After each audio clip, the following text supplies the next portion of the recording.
দিন যত যাচ্ছে আমরা নতুন ভাইরাসের খবর পাচ্ছি। সাম্প্রতিক সময়ে চীনে হিউম্যান মেটানিও ভাইরাসের খবর পাওয়া যাচ্ছে। আমরা আজকের ভিডিওতে জানবো এটি কি কোনো আতঙ্কের বিষয়? এর লক্ষণ উপসর্গই বা কি? এটি কাদের বেশি হচ্ছে এবং কি সতর্কতা অবলম্বন করা যায়? শিশু বিশেষ করে যাদের বয়স ৫ বছরের নিচে এবং নবজাতক এবং বয়স্ক ব্যক্তি যাদের বয়স 65+ তারা এই ভাইরাসের বিশেষ ঝুঁকিতে আছেন। এছাড়া যাদের শ্বাস-প্রশ্বাসের জনিত আগে থেকেই কোনো রোগ রয়েছে যেমন হাঁপানি, ব্রঙ্কাইটিস, সিওপিডি তারা এই রোগের ঝুঁকিতে বেশি আছেন এবং যাদের শরীরের রোগ প্রতিরোধ ক্ষমতা কম, বিশেষ করে যারা বিভিন্ন ধরনের স্টেরয়েড জাতীয় ওষুধ গ্রহণ করছেন আগে থেকে, তারা এই রোগের ঝুঁকিতে বেশি রয়েছে। হিউম্যান মেটানিউমো ভাইরাস একটি সিজনাল ভাইরাস, অর্থাৎ এটি আগামী ১-২ মাস হওয়ার সম্ভাবনা বেশি। এরপরে এটি ধীরে ধীরে হয়তো থাকবে না বা এটির প্রকোপ কমে আসবে। হাঁচি কাশির মাধ্যমে যে ড্রপলেট ছড়ায় এর মাধ্যমে এটি ছড়াতে পারে এবং আক্রান্ত ব্যক্তির সংস্পর্শে বা ওনার ব্যবহৃত কোনো বস্তুর সংস্পর্শে এলে যেমন হ্যান্ডশেক বা ব্যবহৃত টিস্যু, কাপড়-চোপড় এগুলো যদি সংস্পর্শে আসেন তাহলে এই ভাইরাস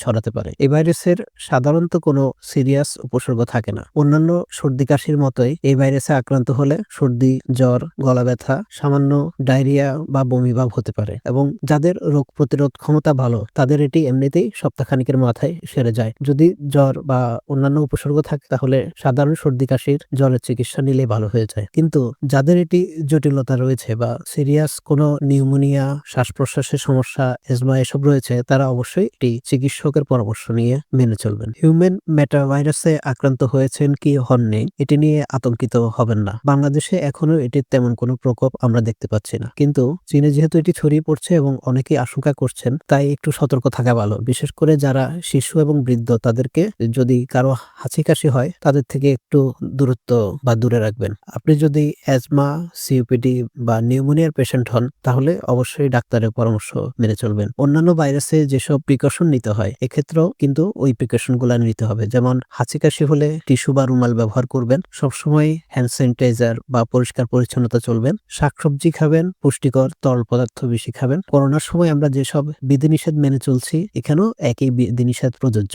সবচেয়ে গুরুত্বপূর্ণ বিষয় আপনার যদি সর্দি কাশি হয় তাহলে চেষ্টা করবেন বাড়িতে থাকার জন্য এবং মাস্ক ব্যবহার করার জন্য যাতে পরিবারের অন্যান্যরাও আক্রান্ত না হয়। আর যাদের হাঁচি কাশি সর্দি নেই তারাও চেষ্টা করবেন মাস্ক পরিধান করার জন্য, কারণ এতে অন্য থেকে আপনার ভাইরাসে আক্রান্ত হওয়ার রিস্ক কমে আসবে।